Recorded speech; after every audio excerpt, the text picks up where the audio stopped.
Wonderful. So once again, thank you all for joining us this evening. For those of you who may not know me, my name is Kara Augustine. I'm she, her. I am the Director of Public Programming at Historic Huguenot Street, located in New Paltz, New York.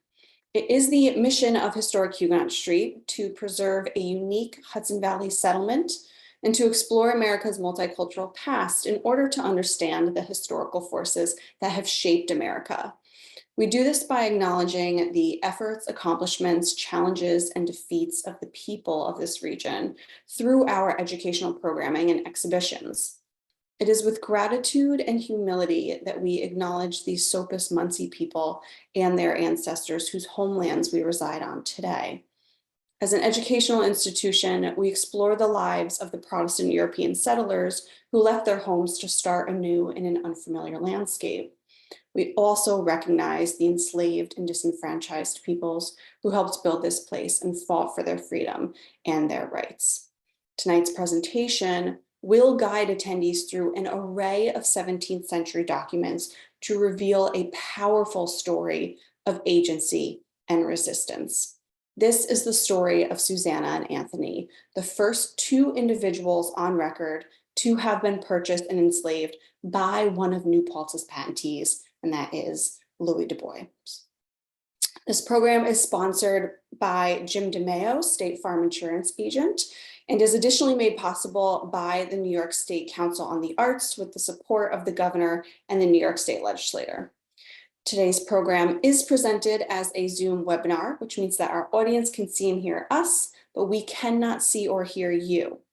We expect the presentation to run just about an hour. We will leave plenty of time, approximately 30 minutes actually, at the end of the presentation for questions, which you may submit by way of the Q&A feature that you should see at the bottom of your Zoom screen. So again, please wait until the end of the presentation to submit your questions. We do not plan on the program going over 8:30 p.m. tonight. We do encourage you to hang around though until the very end, as there will be a special announcement related to a current partnership with the Witness Stones Project, Inc. that is allowing HHS to recognize and commemorate those enslaved on Huguenot Street in new ways. This presentation is being recorded, access to which will be shared with all registrants tomorrow. Now to introduce tonight's speaker. Eddie Moran currently serves as the Tours and Interpretation Manager at Historic Huguenot Street, and as a historical researcher for the Dr. Margaret Wade Lewis Center in New Paltz. He graduated with a bachelor's in history from SUNY New Paltz in the spring of 2020. Eddie began work as a tour guide at Historic Huguenot Street in 2017 and has overseen guided tours and interpretation full-time at HHS since January of 2022. He is a lifelong resident of the New Paltz area and a descendant of New Paltz's Huguenot and Dutch colonizers. And as we want to get straight to this incredibly interesting and in-depth presentation, without further ado, I'm thrilled to hand the presentation over to my colleague, Eddie Moran. So Eddie, take it away. Thank you so much, Kara. I'm going to go ahead and share my screen with everyone. Wonderful. So that should look all right. Everyone should be able to see my presentation here. And I'll just say thank you one more time, Kara, for that very kind introduction. And thank you all for joining us this evening as well. As Kara mentioned, tonight's talk will center on Anthony and Susanna, the first African man and woman to have been enslaved by one of the European colonists who would establish the community we now call New Paltz, on the site we now call Historic Huguenot Street, where I'm sitting now. In late 1673, future New Paltz patentee and my distant grandfather, the distant grandfather seems of a number of people joining us, Louis Du Bois purchased two enslaved Africans named Anthony and Susanna from the Dutch sheriff in what is now Kingston, New York, 4 years prior to the establishment of the New Paltz community in 1677.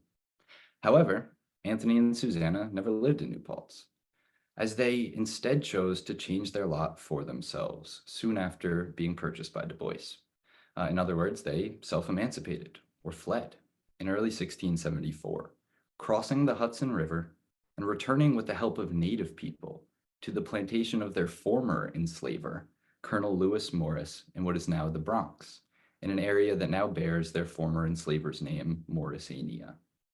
Over the following 6 years, Du Bois and Morris engaged in a drawn-out and bitter legal dispute over ownership of Anthony and Susanna. And in this evening's talk, I will present an array of 17th century documents which reveal to us Anthony and Susanna's powerful story of resistance and agency in the face of human bondage. In the process, I hope to demonstrate a few things. In one sense, I hope to demonstrate New Paltz's connections and presence in a wider, interconnected Atlantic world of the 17th century. I hope to also demonstrate the involvement of New Paltz's founders in the process of enslavement, as well as the presence and impact of African peoples on the community of New Paltz from its earliest conception. I also hope to demonstrate the need for continued research to raise up the stories of enslaved Africans in New York's history. Now, I want to acknowledge before we get started that portions of Anthony and Susanna's story have been known to us for decades, thanks to the important work of earlier scholars. This includes former HHS Executive Director and Archivist Eric Roth, current New Paltz town historian Susan Stessen, and Dr. Kristen Block of the University of Tennessee, Knoxville. And while they laid the foundation, very much so, for the research presented today, which would not be possible without their earlier work, Anthony and Susanna were not the ultimate focus of their work. Further, many sources which are now available to us online were, at the time of their work, only accessible by physically combing through the archives themselves. And so much of this story remained unknown to scholars researching the New Paltz area and the history of enslavement there, until now, that is. And so we had an impression of Anthony and Susanna as having been purchased by Du Bois. We knew that they self-emancipated. What we were missing was their prior ownership by Colonel Lewis Morris. We were missing the context in which they come to be subsequently sold to Louis Du Bois. And thus we were missing much of the nuance of the legal dispute between Lewis Morris and Louis Du Bois, which, as we'll see as we move through these documents, reveals to us the powerful story of Anthony and Susanna. And so, getting started, I'd first like to just talk a bit about how this research came about. And so in the fall of 2023, we at Historic Huguenot Street began talks with the Dr. Margaret Wade Lewis Center for Black History and Culture in New Paltz and the Witness Stones Project to collaborate in erecting physical memorials to those who were enslaved in New Paltz and on Huguenot Street. Each of the 17th century stone homes within our National Historic Landmark District were home to enslaved African people, every one of them. And we hope to make this apparent to every guest on the street from the moment they view one of the home's exteriors. And so the Witness Stones Project is a nonprofit educational initiative whose mission is to restore the history and honor the humanity of the enslaved individuals who helped build our communities. Their work involves researching and documenting the stories of formerly enslaved individuals, engaging with communities to promote dialogue and understanding, and, as you can see on the right-hand side of your screen here, erecting public installations that honor the lives and contributions of the enslaved. And so on the right-hand side, you can see an example of a witness stone marker that was erected in Norfolk, Connecticut. Now, there was a challenge to our collaboration with the Witness Stones Project, and that's that erecting witness stones to honor all those who were enslaved on Huguenot Street and in New Paltz is no small undertaking.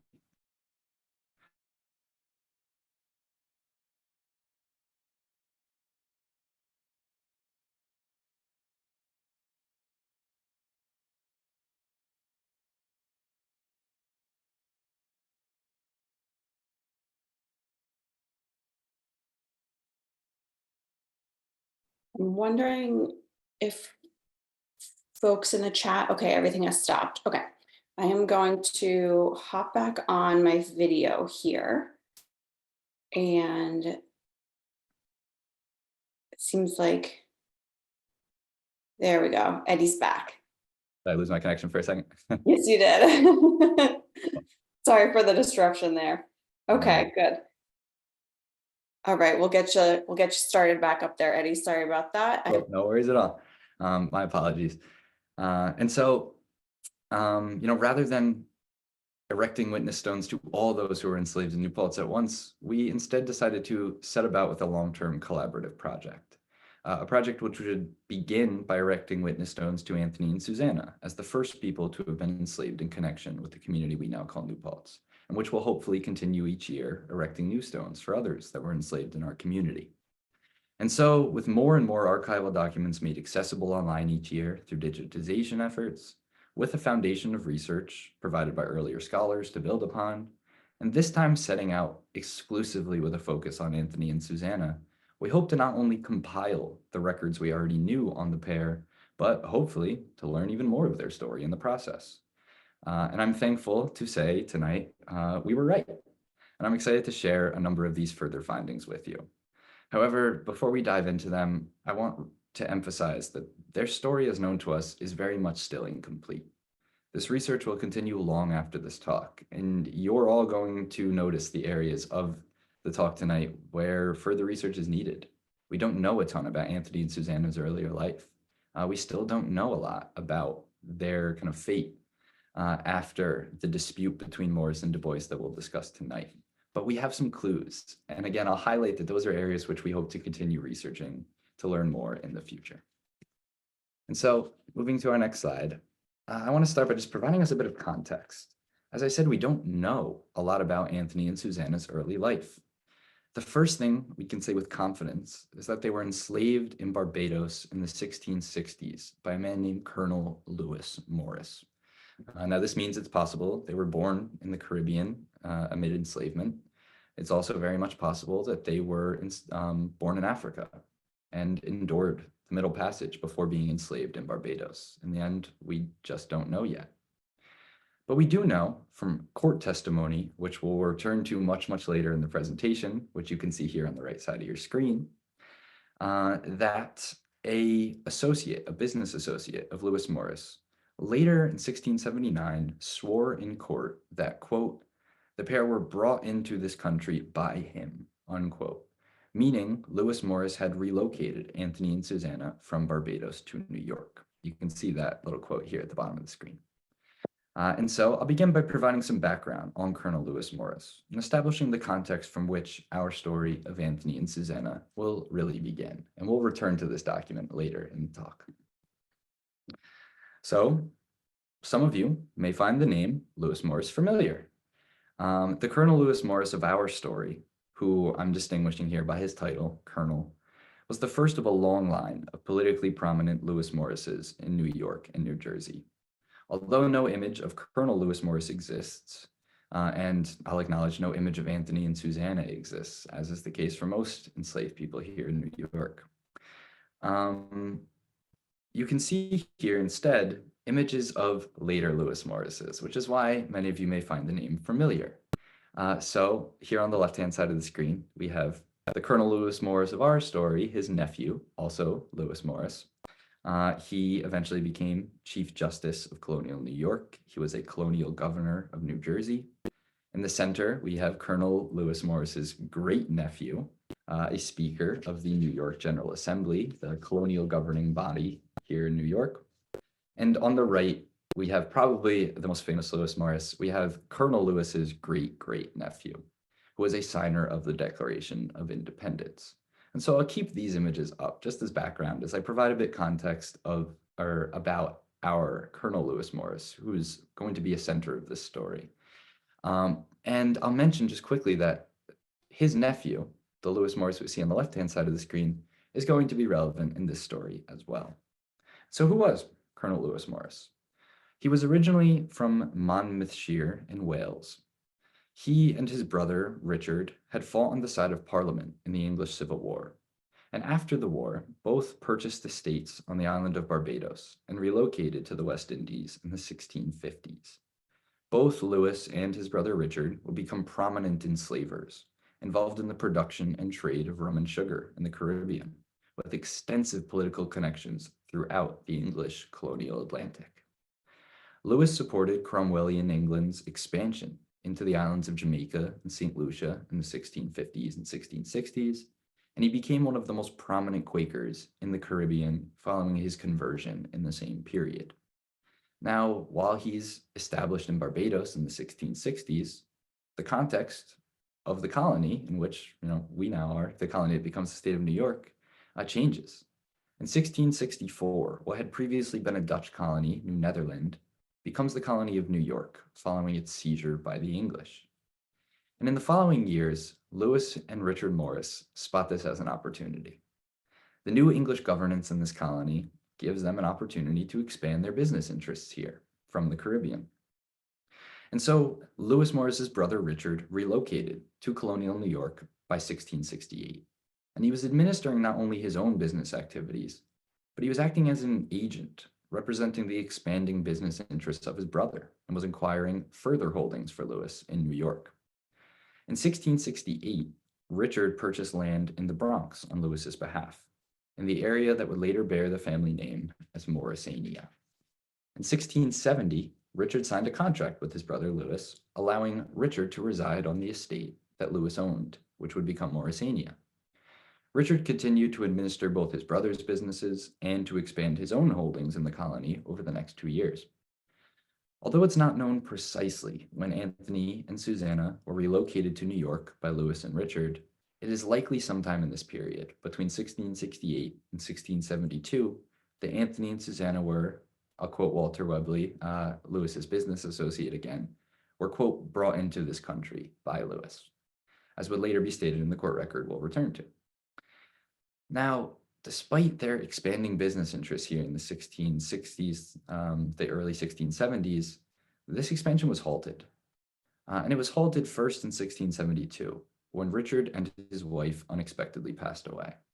Their deaths not only left their expanding business interests here, unadministered by either of the brothers, but they left an infant son, orphaned, without close family here in New York. And that infant son becomes the Lewis Morris we see here on the left. So again, our Colonel Lewis's nephew, but named after him. Lewis was alerted of the situation. Someone wrote to him from New York, and he began the process of relocating permanently to New York. However, it wasn't done with urgency at first. There's an amount of stability to the situation, and that this colony is under English governance, of which Lewis had many connections, I should say with which. And as such, the English government appoints administrators to oversee both the Morris brothers' estates and the orphan child. And those administrators were friends, were close business associates of the brothers. So as Lewis is making, his arrangements to relocate, as he's getting his affairs in order in Barbados, the situation changes drastically.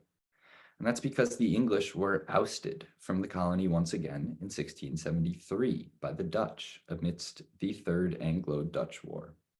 Now, this second Dutch, reacquisition of this colony only lasts a matter of months. Pretty early in 1674, the colony returns to English governance. But this period of Dutch governance really puts a wedge in Lewis Morris's plans to permanently relocate here. He's, as a close associate of the English colonial government, someone with clear English loyalties, and a resident of the English colony of Barbados, he's likely aware that the security of his estate and business holdings is at risk under the Dutch government. Possibly, he's considering risk to his own, himself, considering that he might risk capture if returning to this colony under Dutch governance.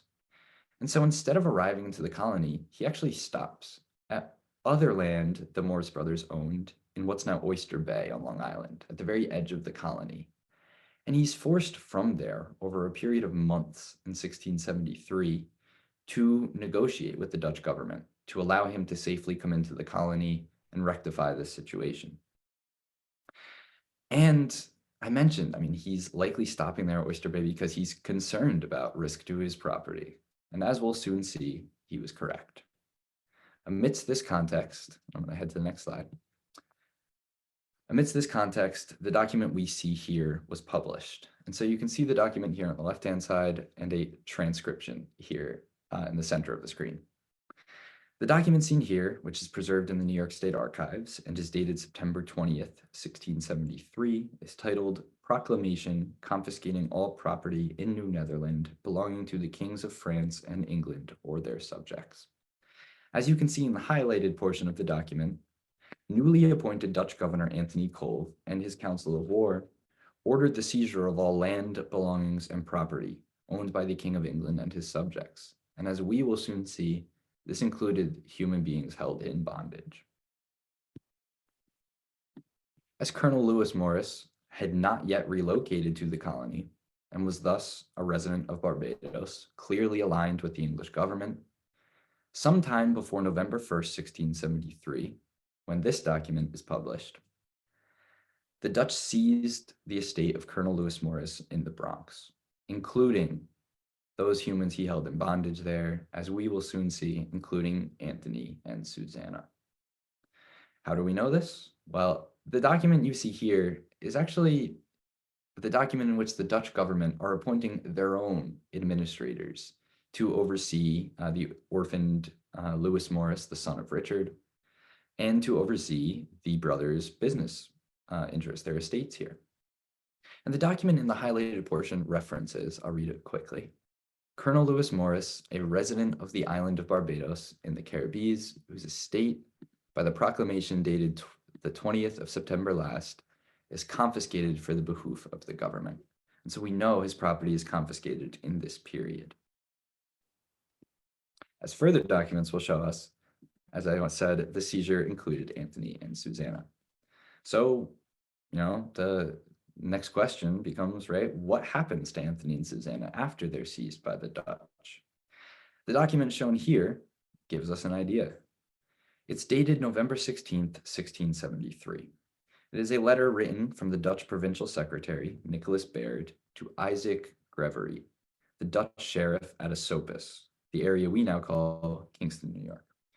The letter informed Grevery that 4 enslaved Africans had been sent to him and were to be sold at public auction on behalf of the Dutch governor. Baird referred to the enslaved individuals, as you can see here in the second and third lines of this document. He referred to those enslaved individuals as, quote, one Negro called Peter, one young Negro woman or young woman, and one man plus a woman. As later court records will indicate to us, the unnamed man and woman referred to last by Baird are very likely Anthony and Susanna, being sent to Kingston with instructions to be sold at public auction on behalf of the Dutch government. So, what happened to Anthony and Susanna when they're sent here to Esopus? Later court documents from the dispute between Morris and Du Bois, which you can see here, reveal to us that Anthony and Susanna were purchased in either late 1673 or early 1674 by Louis Du Bois in the area of Kingston, then known as the Esopus. The second Dutch acquisition of the colony lasted only months, and by the end of 1674, the English were again in control of colonial New York. Morris was able to relocate safely to his estate in the Bronx, and sometime after his arrival there, Anthony and Susanna actually reappeared on his plantation after self-emancipating from Du Bois, which would spark the legal dispute between Morris and Du Bois we first see documented here. And so these are the earliest records from that dispute. They are legal proceedings recorded in the papers of English colonial governor Edmund Andros and transcribed in the published New York historical manuscript series. And they provide us further insight into what Anthony and Susanna's experiences were in Esopus. The first proceedings are undated, but are transcribed alongside papers from August to September 1675, giving us an idea of when this is taking place.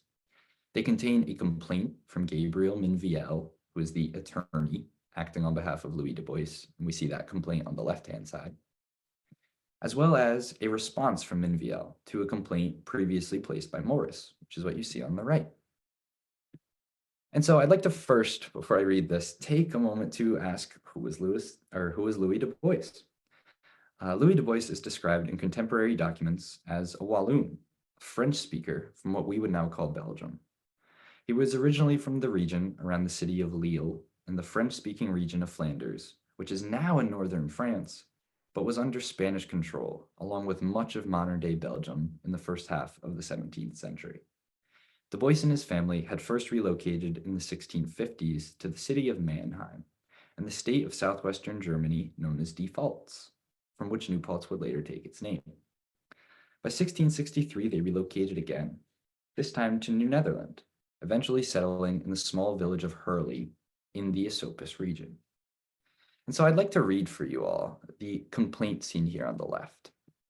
It says, Gabriel Minviel of this city, merchant attorney of Louis Du Bois, of Esopus, complains of Colonel Lewis Morris of a plea that without delay he render unto him a certain Negro man called Anthony and a Negro woman named Susanna, which he unjustly detains from him, and pledges, etc., whereupon the said Gabriel saith and declareth that the said Negro man called Anthony and Negro woman named Susanna were both of them lawfully bought by the plaintiff, Louis Du Bois, at a public outcry or vendue held in Esopus in the year 1673 or 1674, at the time of the late Dutch government, and paid for according to the conditions of sale, and the said Negroes were by virtue of said sale and purchase quietly enjoyed and possessed by the plaintiff until the last spring, when upon what occasion he knows not, they absented themselves and run away from the said master's service, and straggling in the woods, and after crossing the river,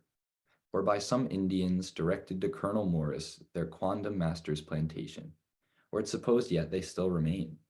And though the plaintiff, by Gabriel Minviel, his attorney, hath often demanded restitution of the said Negroes, yet the said Colonel Morris, the defendant, hath and still doth refuse to do, claiming right and interest in them, whereby the said plaintiff hath lost the benefit of the labor the last harvest.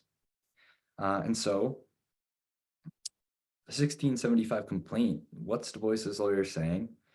He's stating that Du Bois had purchased Anthony and Susanna from Isaac Grevery, from the Dutch sheriff, in the Esopus region, sometime in late 1673 or early 1674. He stated that Anthony and Susanna were unjustly in Morris's possession at the time that this complaint was filed in 1675, and he asked that they be returned to Du Bois. According to Minviel, Du Bois had lawfully purchased Anthony and Susanna at a public auction in Esopus during the Dutch reestablishment of New Netherland. Anthony and Susanna had remained with Du Bois until, quote, the last spring, which perhaps means the spring of 1675, at which point they self-emancipated or fled from Du Bois. According to this account, they crossed the Hudson River and were assisted by native people in finding their way back to Morris's lands in the Bronx. While Minviel had previously demanded restitution on behalf of Du Bois, Morris refused to abide by the request and maintained his rightful ownership of Anthony and Susanna, two human beings. Minviel asked that they be returned to Du Bois, along with damages for the loss of enslaved labor during the most recent harvest. In the document seen on the right, Minviel also offered a response to a complaint from Morris. In his response, Minviel said Du Bois believed it to be true that Anthony and Susanna were originally owned by Colonel Lewis Morris, and that they had been seized from him amidst the 1673 reclamation of the colony by the Dutch. However, Minviel argued that they were then legally purchased by Du Bois at public auction in Esopus, and had been sent to the authorized officials there by either then Provincial Secretary Nicholas Baird or then Governor Anthony Colve. Again, another indication that the man and woman referred to in the letter from Nicholas Baird to Isaac Grevery were Anthony and Susanna. Minviel declined to comment on the legality of Anthony and Susanna's seizure from Morris, and he instead asserted their rightful ownership by Du Bois. By his reckoning, Anthony and Susanna had been absent from Du Bois for some 13 months. Minviel asked that the judgment passed against the complainants in the mayor's court be confirmed and that the Negroes be delivered back to their master, and that was a quote. Now, this indicates to us that an earlier ruling on the case had occurred. They reference an earlier judgment. Minviel asked that it be confirmed. We also see on the right-hand side a response to what may have been a previous complaint from Morris. But unfortunately, corresponding documents preceding these complaints have not yet been found. So these are earliest indications on Anthony and Susanna's experiences after being purchased by Du Bois.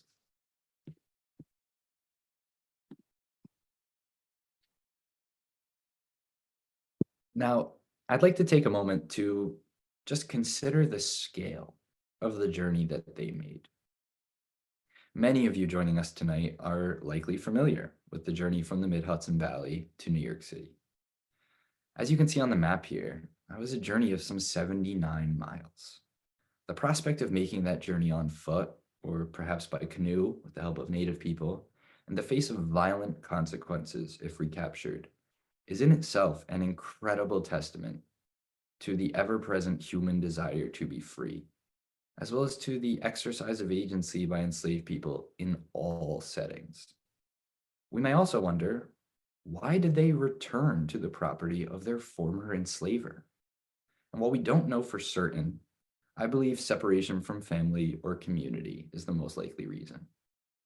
As Anthony and Susanna are the first enslaved people on record to have been purchased by a future patentee or founder of New Paltz, a patentee who was then living in the small village of Hurley on the outskirts of the Esopus or Kingston area, I imagine their experience with Du Bois would have been jarringly different from that of Du Bois's much larger plantation.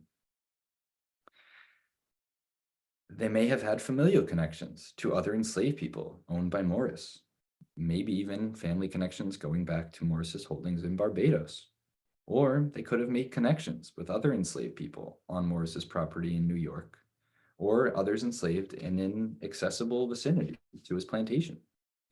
Considering that many, many enslaved people are later listed in Lewis Morris's will, and considering the vicinity of his plantation to New York City, I think it's safe to assume that they were separated from the community they knew at the very least. I also wonder whether language could have played a role, similar to Sojourner Truth's experience when being sold from a Dutch-speaking enslaver to an English-speaking one, only with Anthony and Susanna in reverse. We know that Louis Du Bois primarily spoke French and Dutch, and I can imagine what the experience may have been, being seized from an English enslaver and sold to one whose language they would not necessarily understand, whose instructions they would not necessarily understand. It's also worth mentioning that Morris says in court that he didn't know who they were when they appeared, and he detained them when they arrived at his plantation. It's important to remember that at the time that Anthony and Susanna were seized by the Dutch, Lewis Morris had not permanently relocated to New York. And Anthony and Susanna would likely not have known that they were returning to a plantation lived on by Lewis Morris himself when they self-emancipated. They may have seen this period of political instability in the colony and instability in the Morris family as an opportunity for them to resist and exercise their agency. And this is a pattern that the incredible scholar Andrea Mosterman is bringing to the forefront with her work right now. And so we can speculate what may have been their goals. Perhaps they were planning to first return to their family or community in the Bronx before subsequently self-emancipating again. Perhaps fleeing from the Bronx, or even returning to the native people who had previously helped them. In the end, unfortunately, we just don't know yet. However, we do know how the dispute between Morris and Du Bois progressed, thanks to further court records, which will provide us some insight into Anthony and Susanna's subsequent experiences. The next documents related to Anthony and Susanna to have been located are from 1679, 4 years after the previous complaints, and are again located in the Andros papers and transcribed in the published New York Historical Manuscript Series.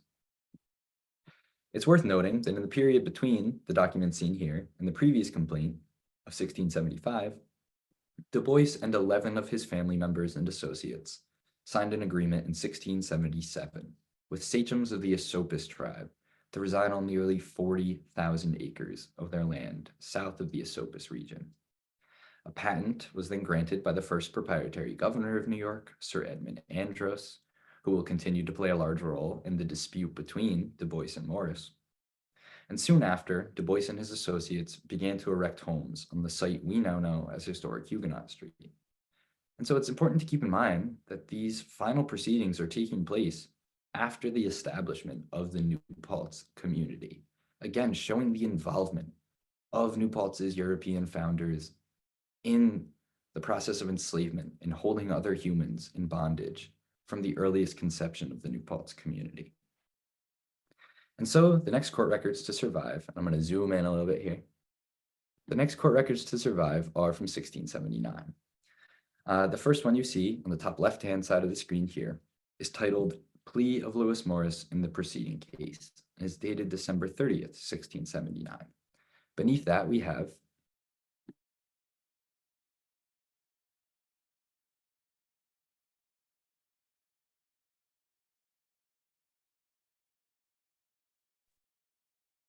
Eddie, I'm just jumping in to let you know that you're frozen again. And I'm gonna give it a minute because you came back pretty quick last time.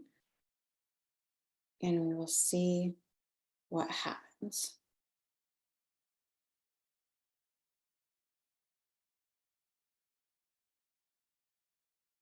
I'll just thank everyone for your patience at this time. Here we go. I see he's coming back.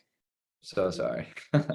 It's the fun modern technology in a historic site That's right. reoccurring issue that we our whole staff just loves to deal with. I didn't mention that to everybody yet, but I myself am sitting in a building from the 1760s, constructed on the site of a wooden house that was built by one of Louis Du Bois's associates in the late 17th century, almost certainly. So again, thank you all for bearing with us. And so I lost my spot for a second. I was discussing the document in the bottom left titled Arguments for Citing the Case of Major Kingsland as a Precedent for Lewis Morris. Now, to save time, I'm not going to dive into this document. In this document, he provides an extensive argument regarding the proper application of precedent. And unlike Louis Du Bois, who hires an attorney, Gabriel Minviel, Lewis Morris was himself a lawyer for portions of his career. And so he makes use of those skills in arguing for precedent. I'll note that it related to the central question of the case as was determined by the court, something we'll see next. And that question was whether or not Morris or Du Bois were the rightful owners of Anthony and Susanna. Well, that depended on whether it was legal for the Dutch to have seized Anthony and Susanna from Morris's plantation in the first place. And so following Morris's plea, following his argument regarding precedent, arrives the middle document here, which is the first judgment that we have recorded in the case. So this document is titled Judgment of the Mayor's Court in the Case of Louis Du Bois versus Colonel Lewis Morris. This recorded judgment contains the notable declaration I referenced at the start of the presentation by Morris's associate Walter Webley Jr. that Anthony and Susanna were the, quote, proper estate, unquote, of Morris and were, quote, brought into the country by him, unquote. Either Anthony and Susanna actually appeared before the mayor's court for questioning at this point. And although we don't know what was said, based on their testimony and that of Isaac Grevery, the sheriff from Kingston who sold Anthony and Susanna on behalf of the Dutch government to Louis Du Bois, the court found the sale to Du Bois to be legal. And a special verdict we can see here on the right-hand side. So I misreferenced before. The middle document is those depositions. The document on the right-hand side reveals the finding of the mayor's court. In a special verdict, the mayor's court ruled that their decision rested on whether or not it was legal for the Dutch to have seized Morris's property in the first place, including Anthony and Susanna. And the court found that the confiscation was legal due to Morris's then residence in Barbados. And so Morris was directed by the court to return Anthony and Susanna to Du Bois along with damages. However, we are quite certain this never occurred, as subsequent records will reveal to us. So, as I said, Anthony and Susanna were never returned to Du Bois. And we know that because the ruling was almost immediately appealed by Lewis Morris. The next dated document, which is seen both in the left-hand column and in the center, and I'll zoom in a little bit in case anyone wants to read. I'll zoom in first on this left-hand column, and then I'll scroll down a little bit as I go. Lost my spot for a second, sorry. The next dated document seen on the left and in the middle is titled A Bill in Equity for Colonel Lewis Morris, concerning the confiscation of his Negroes and their sale to Louis du Bois by the Dutch government, and it's dated January 17th, 1679. In this document, Colonel Lewis Morris appeals to the assembled Court of Appeals to reverse the earlier ruling by the Mayor's Court. And in this appeal, Morris gives his account of Anthony and Susanna's seizure and self-emancipation. And he references the prior verdict from the Mayor's Court, ordering that Anthony and Susanna be returned to Louis du Bois along with damages. Scroll down a little bit just in case anyone's reading. It's notable that Morris references the specific precedent and logic used by the Mayor's Court in ruling for Du Bois.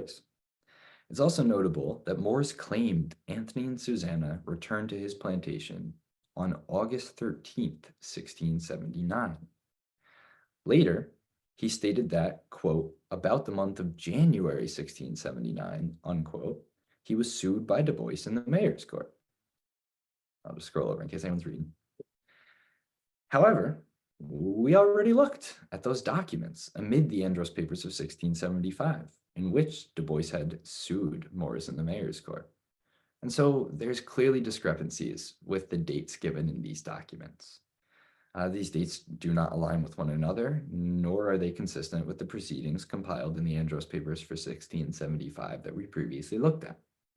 Now, as we don't have the original documents viewable here, we just have transcriptions. It's possible that these contradictions stem from transcription errors, which were then published in the New York Historical Manuscript series you see. Or it could be that the earlier, undated proceedings, which were compiled amid the 1675 papers of the governor, were perhaps incorrectly compiled among those 1675 papers. In the end, we don't know.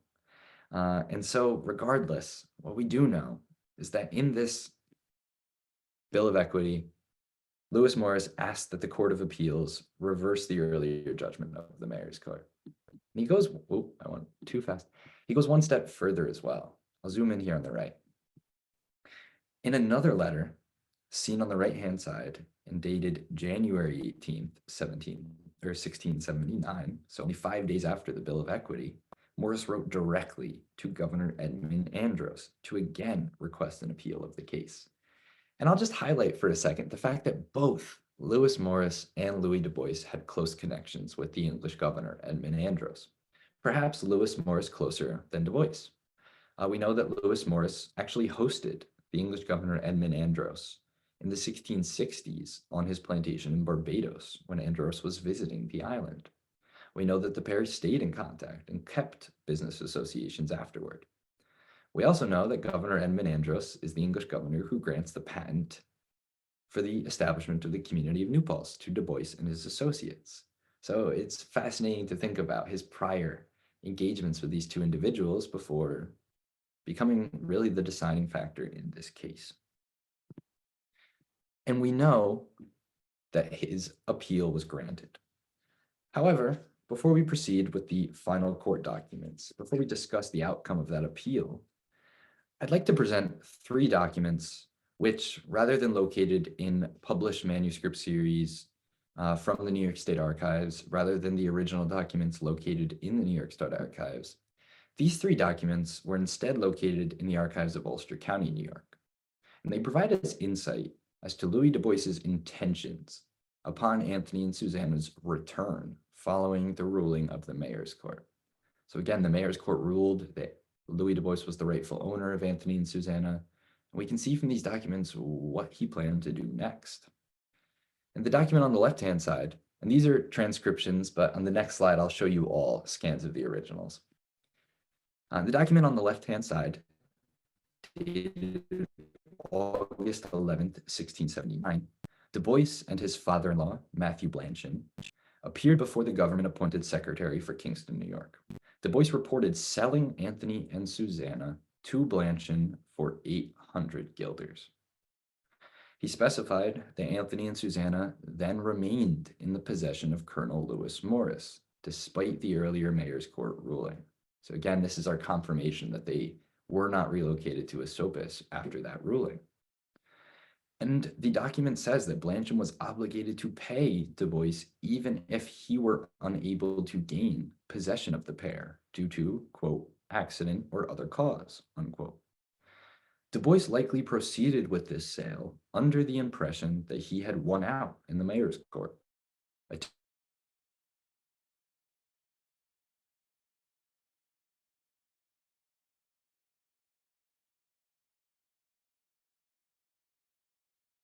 lost you again, Eddie.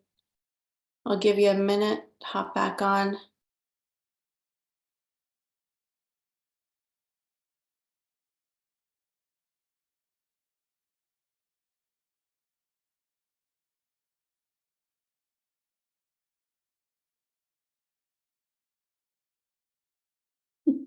I appreciate our community member who chimed in and said it's not just a Huguenot Street problem, it's everywhere. It's just that she's across the street from HHS and internet has been spotty since Friday. That was something. Okay.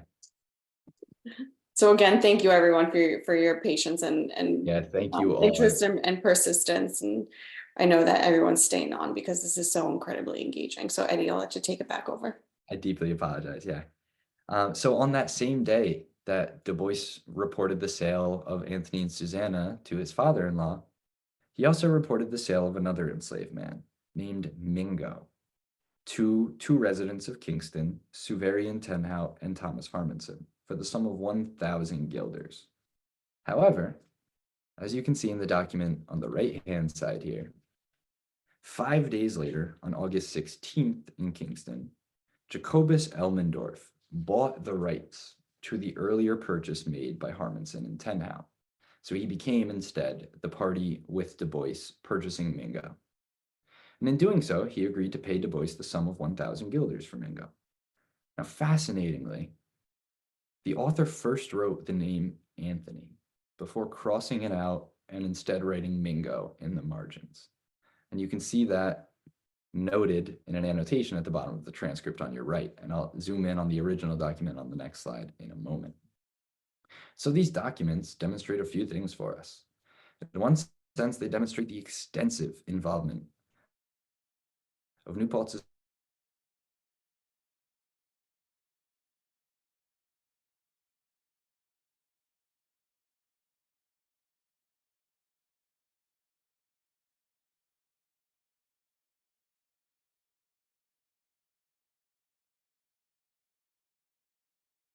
Eddie, I'll give you a minute again.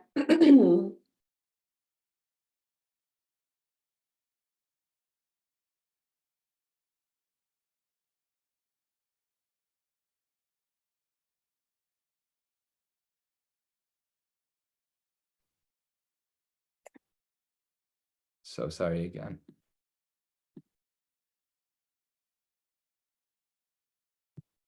Can everyone hear all right? Yes, thank you, Eddie. Cool. Looking Yeah, good.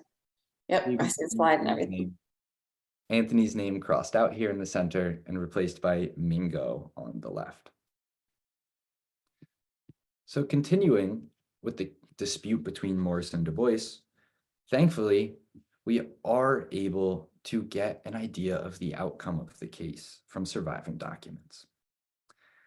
And so these surviving documents revealing the outcome are compiled again in the Andros papers, as well as in the compiled papers for the Court of Appeals. And so the two documents from the Andros papers are on the left and on the top right, and the one from the Court of Appeals is in the bottom right.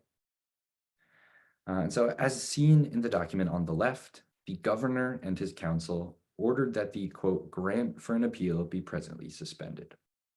He ordered that copies of all proceedings be provided to the council secretary and that the parties and Negroes appear before them on Saturday come Senate in the fort before noon. On October 6th, 1680, we see them appear. Minvielle and Morris are listed on the docket for the Court of Appeals, which you can see in the top right here. And by January 13th, 1679, I misread that, sorry. The appeals given January 13th, 1679. Subsequently, in the compiled papers of the Court of Appeals, we find the outcome of the case. After reviewing the earlier proceedings and hearing from each of the parties in the case, the Court of Appeals reversed the judgment of the mayor's court in favor of Du Bois. Morris was given continued possession of Anthony and Susanna, and Du Bois was instructed to pay the costs of the suit. So the initial finding was overturned. Anthony and Susanna's ownership instead decided to be rightfully remain with Lewis Morris. And now, although the records located thus far don't tell us exactly what was said in court that day, I'd like to take a moment to, just consider the fact that we know the pair appeared before the English governor. And one can't help but wonder if Anthony and Susanna's own testimony had an outcome on the case. Just as the chance to finally lift their own voice in court amid a dispute between two others over their ownership is a powerful example of agency and resistance by two human beings held in bondage. Their self-emancipation forced two European colonizers, who were seen both in their own time and now as men of power and connections, to expend years worth of effort and legal costs due to a decision Anthony and Susanna made for themselves regarding their own condition. And I think that that's a powerful, powerful example of the opportunities that every enslaved person has to exercise their humanity, to exercise their agency, and on the unwavering, commitment, desire on the part of enslaved people to be free, to take their lot into their own hands. And thankfully, we have one final clue to go off of. And so a final clue as to the fate of Anthony may be found in Colonel Lewis Morris's will of 1691. Now, this document is long and dense, and it reveals the extensive holdings and wide-ranging connections which Lewis Morris had. Many enslaved individuals, some named and some not, are distributed among the various benefactors listed in the will. You see here on the left the 5th page, and midway through that 5th page is a section which has been excerpted and highlighted here in the bottom right and transcribed in the section above it. The document states, quote, "I give and bequeath unto my Negro man, Tony the cooper, the sum of 40 shillings a year during his life, besides his usual accommodation," unquote. However, Tony's entitlement would be forfeit if he failed to faithfully serve Morris's wife to the end of her life. And so even this, opportunity of, Tony having a dwelling for himself, of Tony, having an increased degree of freedom, of Tony getting a income each year from Morris, is still conditioned on his forced servitude. And I question, what sort of emancipation or freedom that would be if still dependent upon a period of forced servitude. And so, unfortunately, it's impossible to know if Susanna was one of the many unnamed enslaved individuals listed elsewhere in this document, just as it's impossible to know for sure if Tony the Cooper was the same person as Anthony. And impossible to know if Morris's final instructions to him were even followed. However, the fact that Tony was a Cooper is an indicator of Tony and Anthony perhaps being the same person, as it's worth noting both Morris and Du Bois made sizable parts of their income on the production and trade of rum, an occupation for which a Cooper's skills would be essential. And so it's possible that Anthony lived out the rest of his life in his, quote, usual accommodations with a modest income, an outcome first made possible by his and Susanna's 1673 or 74 self-emancipation, and again, a powerful example of agency and resistance amid enslavement in 17th century New York. And so I'd just like to apologize to everyone one more time for the kind of technical errors, as well as thank you all for not just attending tonight, for your patience amid the technical errors, but for taking the time to join us to hear this story. A story which we're very, very, very proud to be here presenting for the first time. Despite the fact the stories of people like Lewis Morris, of Louis Du Bois, have here or been here, being taught about, being celebrated for really centuries.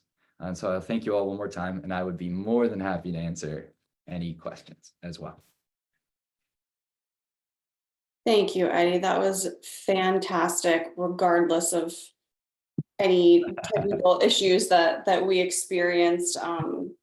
The amount of work that you have done is absolutely incredible, and you deserve a huge pat on the back for all of this. And we at Historic Huguenot are forever grateful for just opening up these opportunities, these resources, and these stories for our programming and interpretation. So thank you so much. I do want to remind everyone that we have scheduled this program until 8:30 this evening. So we expected a lot of questions to come in. We are prepared to be here with you until 8:30 if that's what everyone is interested in. And just remind everyone that the Q&A chat feature, there's a button that you should see at the bottom of your Zoom screen. That is how we would like you to submit your questions. And I will start taking a look at that. But it might start you off, Eddie, with a question of my own, which is, what sort of politics may have been at play during this court case, and what might have caused that initial ruling to be overturned? Yeah, that's one of the areas that certainly we still need to research. One thing I did not mention is that Edmund Andros, not all that long after this case occurs, and there were probably other historians in the talk who know more about this topic than me even, we know he's, in a sense, censured. He's, to a degree punished by the English government later for his, seeming pattern of favoring his friends and associates in overturning previous court cases. And so it's maybe not surprising that, he overturns the mayor's case in favor of Morris. We know that Andros and Morris had really, really, really close associations. And we know that Morris later gets accused of corruption, of favoring his friends in cases just like this. So it's very possible. I'll acknowledge as well that Gabriel Minviel was not just Louis Du Bois's lawyer, but was one of the more prominent enslavers in New York as well. And he's known for being someone who made very much a political come up on, his close connections he fostered with other French-speaking residents of New York. So yeah, there's all kinds of wider politics at play here. As I mentioned, Andrea Masterman is doing incredible work right now to highlight the fact that Anthony and Susanna are not at all a unique case, and that many enslaved people saw these moments of push and pull, of dispute between countries like England and the Netherlands over control of colonies like New Netherland as an opportunity to exercise their agency and resist. Yeah, so there's all kinds of deeper layers going on for sure. Thank you for that explanation. It makes it all the more complex and interesting. Yeah. So one of our questions from our attendees is, and I know we did touch on this a little bit, but I think we can dive in even further, right? Is it accurate to claim that Anthony and Susanna self-emancipated when they chose to return to the enslavement by Lewis Morris? I'm interested to hear your ideas on this. Yeah, absolutely. I also noticed that Dennis Micah is the one who asked this question. And I should have acknowledged previously the great help I've had in this research from a number of incredible scholars. Andrea Masterman is one. Dennis is one as well. Thank you, Dennis. Jaap Jacobs. I could, go on for hours naming the folks who have helped me. But thank you again.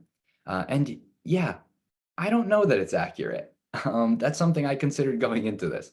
And I'm happy that someone raised that. I probably should have acknowledged that myself. It's an idea we've been playing around with. Again, I think it's possible that they weren't aware that they were returning to a plantation that Lewis Morris was on.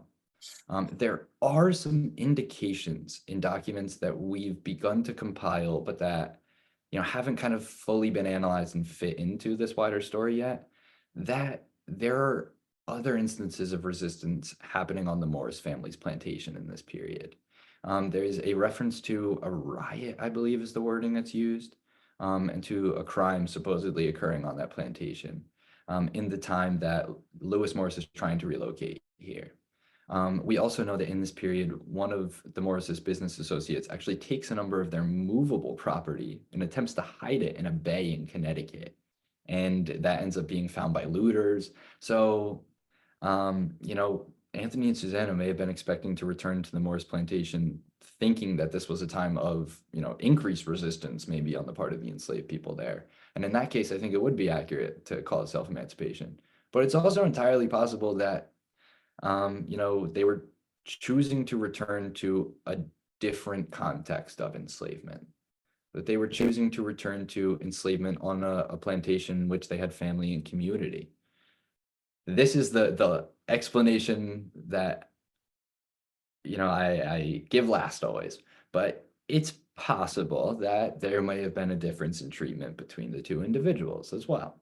And so in that case, they may have been choosing to, again, return to a different context of enslavement, in which case I think self-emancipation probably wouldn't be the term.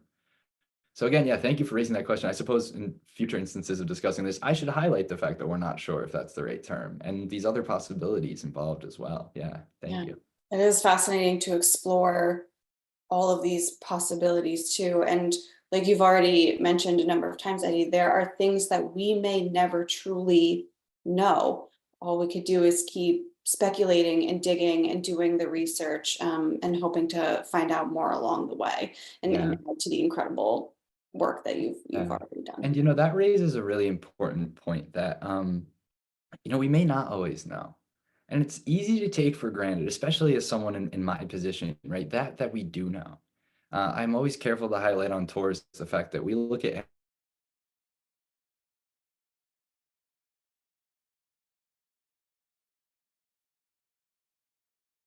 Eddie, I have you frozen, and I wonder if you keep your slides closed for the rest of the Q&A, if that might help with our connection. So I'll just wait for you to join us again.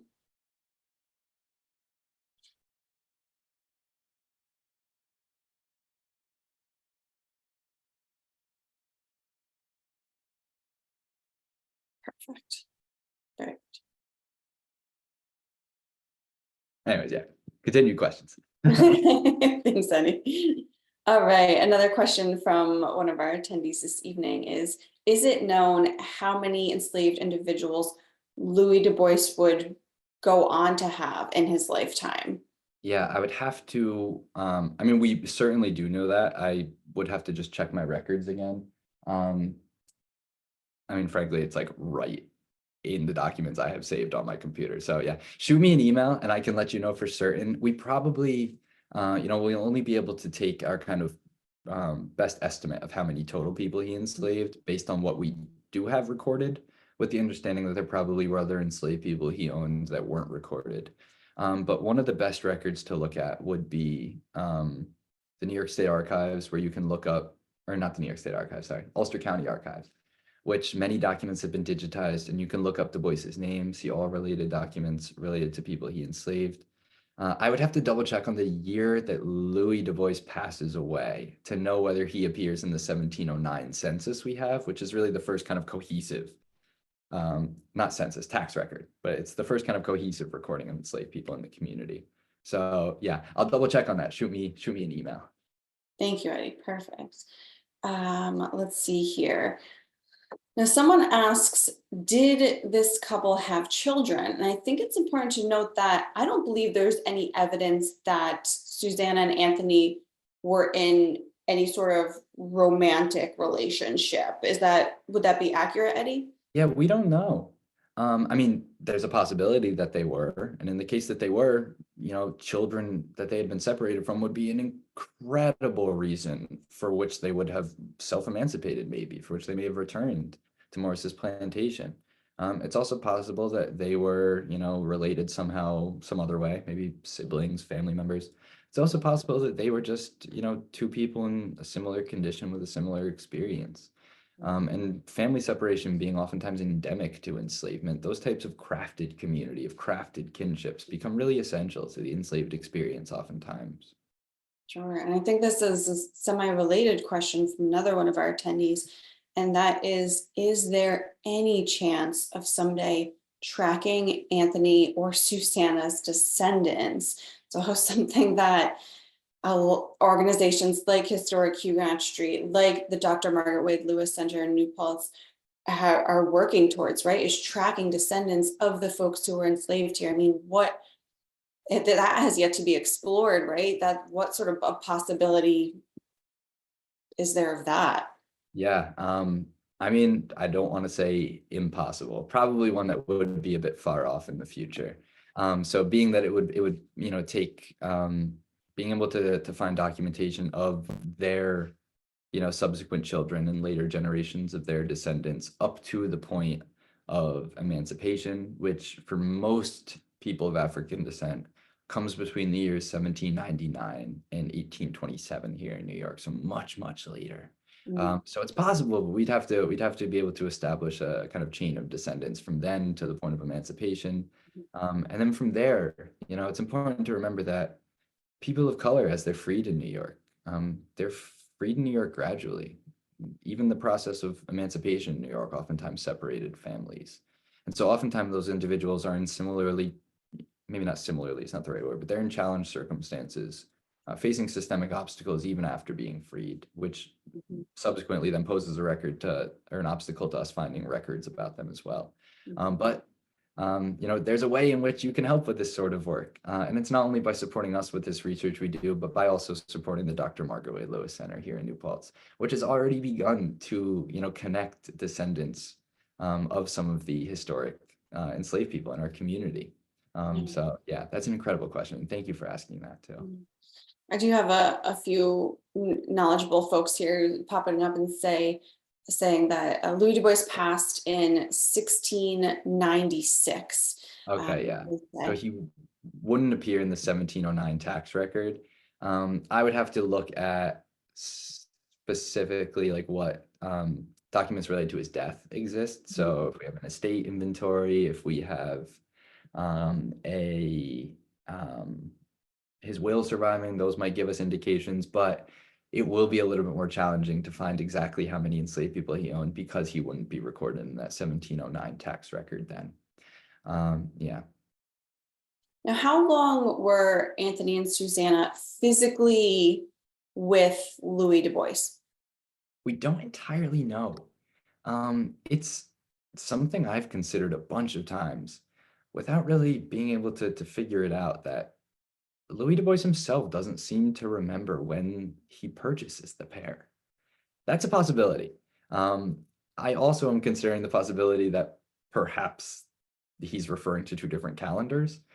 So, the difference of New Year's between January and March in this period, between the two different calendars in use. There's another moment in the document, I kind of skated over it, but there's a moment where someone references 2 years in January, and they're doing that because the new year was either in January or in March. Mm, So it's possible that Anthony and Susanna were purchased sometime in the January to March period, and that's why Louis Du Bois gives 2 years. In which case they would have self-emancipated only, well, it's hard to know. As much as a year later could be possible. He says to this last spring, which may mean the spring of 1675, it may mean the spring of 1674. So either just a couple of months or perhaps about a year. mm, interesting. Thank you. Okay, another attendee asks, has any search been done of the Quaker archives in Swarthmore on Lewis's plantation? Ooh, not that I know of. It's possible that other scholars have done some of that work. Lewis Morris is an individual who oftentimes gets analyzed in, for example, like regional histories, where he'll just be a small reference or a page in a history of Harlem or in a history of the Bronx. And so we're actually still compiling not just primary documents, but secondary research as well on Lewis Morris, Mm, which is, in some surprisingly scattered places. And so, no, but that's a hope that we do have for the future. We've been, now that we have kind of this, base of research, been connecting with folks in the city and in other areas like New Jersey, where we know the Morrises also had land. Oyster Bay is another great example. some of you may even be familiar as a historic site on almost the same spot where the Morrises own land in Oyster Bay. It's Sylvester Manor, and they're also doing incredible work on Black history. So yeah, that's next step. That's next step, is to move to these other archival sources and work with other organizations to try and look further into Morris's activities, not just to get an idea about subsequently what happens to Anthony and Susanna, but to maybe try and reconstruct what their experiences were before this case. You may have noticed I didn't talk really extensively on what would their experience of dehumanization and enslavement have actually been like on a day-to-day basis. And that's something that would bear that exact sort of research. Thank you. I think it's significant to note that through some connections, Eddie will be offering this presentation virtually for the Bronx Historical Society later this year. So hoping to connect with a whole other audience, other potential scholars that we have yet to connect with, who might have that golden ticket archival document, that clue that just opens this whole case back open again and provides us with even more information. So being able to offer this for other organizations or other sites and get the word out there is, I think, going to be an incredible opportunity for us. Absolutely. And I know that someone also asked, and let me find it, which is, will HHS prepare a handout or something else in writing about Anthony and Susanna? So yes. Yeah, we're hoping to put together a paper for publication sometime, probably next year, which will take these kind of, looking at these other sources. If we can't find subsequent sources, looking at kind of, parallel sources to maybe work out some educated conjecture on what their experience would have been like. Looking at parallel sources to also get an idea of, how common would this experience have been, to put it in a wider context, and a historiographical review. So looking at how individuals in similar circumstances and how similar experiences have been treated by other historians in the past as well. So that's next steps, and we'll come to a published paper as well. But there will also be a chance to engage with it here on Huguenot Street further in the future as well. Yeah, very true. And actually, this same individual, I don't want to skip the second half of their question, is, and I've never thought of this, but I'm very curious of it now too, is what happened to Mingo? Do we have any further information on Mingo, or is that a whole nother research topic that we have yet to go down that road? He seems to have his own fascinating experiences, and yeah, that's on my research to-do list I haven't dove into yet. If people are interested here, I mean, the Ulster County Archives, the digital archives, are accessible online. It's something that is really easy to miss and take for granted. But anyone interested can help out or do that work for themselves too. You can go on there and look up Mingo, and that's going to be something we're doing in the future, is trying to find out more on that story as well. Yeah, and that's another area that needs to be researched further. What's happening there with that name crossed out as well? It's fascinating. I wanted to note that. There's one other thing I'll note while we're having this discussion, that there's another document that I didn't highlight, which is something I discussed with Dennis, who asked the incredible question earlier. We have one document in which Gabriel Minviel extends his power of attorney on the part of Louis Du Bois to Jacob Leisler, who becomes himself a very, very famous and revolutionary leader of New York. And he doesn't appear in any other court documents. And so we haven't figured out that one yet either. That's kind of a puzzle we're still working on. So you can get a sense of just how unfinished this research is, really. Thank you. All right, another question I have here is, do we know if Du Bois was ever provided any payment or repaid by Morris for the actual purchase of Susanna and Anthony? It's a fantastic question. We don't entirely know. So we don't have record one way or the other, unfortunately. Even this is something that, I was even still puzzling in the weeks leading up to this presentation. I mean, it's a blessing that the documents we do have survive. Even those documents that survive, they were compiled and published, oftentimes not in order, as you saw from the 1679 document, sometimes with the wrong dates transcribed. Some of those transcriptions were very, very new. There were little citations at the bottom. Some of them were from even some of our colleagues and current staff at New York State. Some of those transcriptions actually go all the way back to the late 19th century.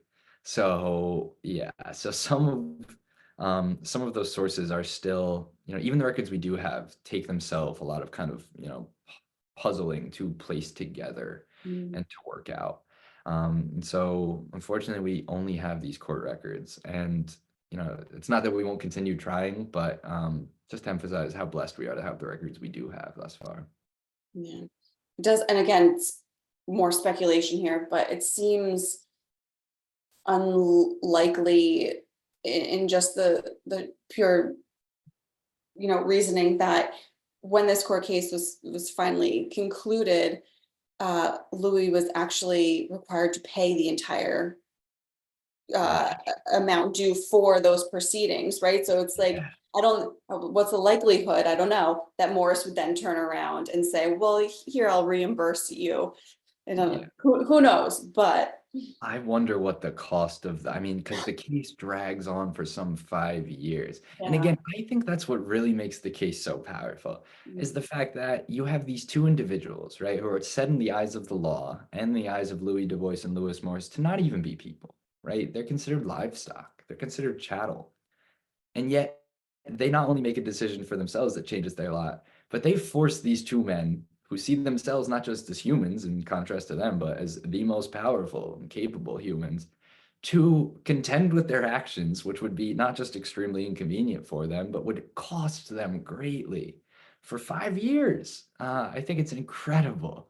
And it shows that, even amidst dehumanization, even amidst human bondage, no enslaved person was ever truly powerless to not make some decision for themselves. And while it's always important we really fully confront the dehumanization inherent to enslavement, that kind of always has to be a two-sided coin, where the other side of that coin is the humanity and agency of those that were held in bondage. That's put wonderfully, Eddie. Thank you. You And can probably get lots of tours on the street, right? speaking of cost of things throughout this whole history and story, do we have any idea as to what 1,000 guilders equates to? Like, what So would that mean to us today? I know that's probably one of those I saw that question pop up and I thought to myself, I have no idea. yeah. Actually, I see now that Linda commented again lower down and said answered their own question. Oh, look at that. $60,000. Wow, thank you, Linda. Yeah. $60,000. That's incredible. Yeah. And I mean, right, to consider, for someone like Lewis Morris, considering the profit of selling rum, right? If Tony was the same person as Anthony, a skill like being a cooper, producing barrels for that distilling operation would be, I mean, an incredible source of income in terms of enslaved labor. And that itself provides a difficulty in doing this sort of work, probably a difficulty some of the attendees ran into, which is it's not just strange, but it's sometimes very difficult to put yourself into this kind of cold, calculated thinking about other human beings, right? Which you have to do at times to kind of parse through these types of questions, but it's not easy. And so again, just to thank everyone for joining us tonight. With that said. Yeah, absolutely. I wanted to bring up one more thing before we sort of start working into our conclusion of tonight's presentation. And that is Morrison's will and his reference to Tony, who may very well be Anthony, may not. But this sort of nod towards acknowledgement of value and skill and, what is it? I'm going to, can stay in your current Usual accommodations. usual accommodations. Thank you so much. And receive a certain payment. And it sounds so familiar because we have cases on Huguenot Street, and actually it was brought up by someone who commented here. in this very family, again, of individuals saying in their wills, these individuals can be freed upon my death and will receive X, Y, and Z. And so I did want to bring attention to that because it's I think it's been easy in the past for individuals to look at actions like this of our ancestors and say, gosh, they were ahead of their time. And how wonderful of them. And we really need to make a stop and remind ourselves that these individuals are saying that you may be free when I'm dead. Yeah. And we have in most cases, have no real evidence that these actions that they ever occurred. Were these individuals truly freed? Did they really receive the payments? Did they really receive the accommodations? And that's the tricky part of it, right? So if I'm remembering correctly, I believe that there is some indication that in the case that you're referencing, which, for folks that aren't as familiar with the historic site, it's Louis Du Bois's own widowed wife, Matthew Blanchin, his father-in-law's daughter, Catherine Blanchin, who does almost the exact same thing. Leaves in her will a request that enslaved people that, I believe first she baptizes 2 enslaved individuals with the, statement that they will be freed upon her death. But I believe the best indication we have of those 2 is that they were actually subsequently enslaved by her second husband, rather than being freed. Yeah. So yeah, I think that's an incredible point, Kara, and I thank you for making that. And I consider the fact that what we all have in our control, right, is to talk about instances like this that we know occurred in the history or not. And that's, a responsibility I'm just as acutely aware of as many of the folks in the crowd, especially many of the descendants. I mean, as I said, Louis Du Bois is my own distant grandfather as well. And so, I always try and take a moment to remind folks of that on tours as well, that, what we have in our power is to talk about this history or not to talk about it. And the fact of the matter is that it occurred. And I think that you're exactly right, Kara. I think that it's very easy for us to sit here in 2024, right, and say, well, at least they did this, or at least they did that. And I think that, the actual act of a human being being considered chattel, being held in bondage, and that bondage being hereditary, is oftentimes, so out of our mode of thinking in 2024 that those types of statements, right, of well, at least, I don't think anybody or any of us would, ever have those same thoughts if we were actually there in person seeing this happen. And I think that that's a very kind of 2024 perspective to have as well. Yeah, and I really thank you for raising that point. yeah. So we do have about 5 minutes left, and then I do want to get to our conclusion. So as a part of the organization's commitment to telling the stories of the marginalized inhabitants of historic Huguenot Street, the museum, as we've mentioned in this presentation, has partnered with the Witness Stones Project, Inc., based in Connecticut. So similar to the German Stolperstein Project that commemorates victims of the Nazis, the Witness Stone Project works to restore the history of enslaved individuals who helped build this country and to honor their humanity. So in June of 2024, which is right around the corner, HHS will be unveiling 2 commemorative markers memorializing Susanna and Anthony, the first 2 individuals on record to have been enslaved by a New Paltz patentee. The production of these memorial markers has been funded by Andreas Du Bois, a direct descendant of Louis Du Bois' brother. Andreas' general contribution was inspired by this project and our organization's work to expose the history of enslavement in the Hudson Valley. And I am thrilled and honored to announce that Andreas joins us virtually this evening. So I would personally just like to take a moment to offer my sincerest gratitude to Andreas for his support of this project and his ability to see the significance of bringing these stories to the forefront, as well as telling a more complete and diverse history of our region. In a partnership with the Ulster County BOCES Center for Innovative Teaching and Learning at Port Ewan, HHS and the Witness Stones Project have been engaging high school students in classroom workshops and on-site tours and activities to study the history of slavery in New Paltz and examine primary documents related to Susanna and Anthony's story to gain insight and inspiration for poetry and art being developed as a part of this program. A selection of the students' work and a public unveiling of the markers will be presented at this year's New Paltz Community Juneteenth Jubilee, which is hosted by the Dr. Margaret Way Lewis Center at Historic Huguenot Street, and be taking place on Wednesday, June 19th this year, which again, right around the corner.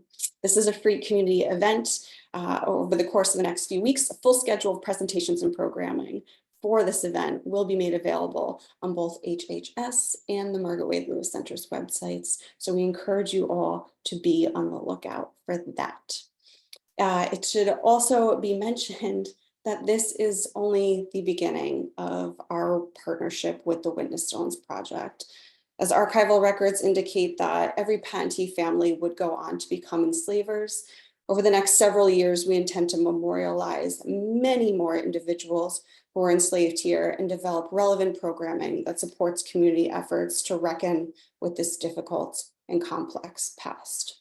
If anyone has any questions that went unanswered this evening, I invite you to email me at kara@huguenotstreet.org or email eddie@huguenotstreet.org. I'd like to thank you all again for your interest in this topic and Historic Huguenot Street. Thank you to Eddie for all of your hard work and research. I know these efforts are far from over, as there are more questions to be answered and more to be uncovered here. I hope that you all enjoyed tonight's program, and I look forward to seeing you all on the street very, very soon. So thank you and have a great evening. Good night.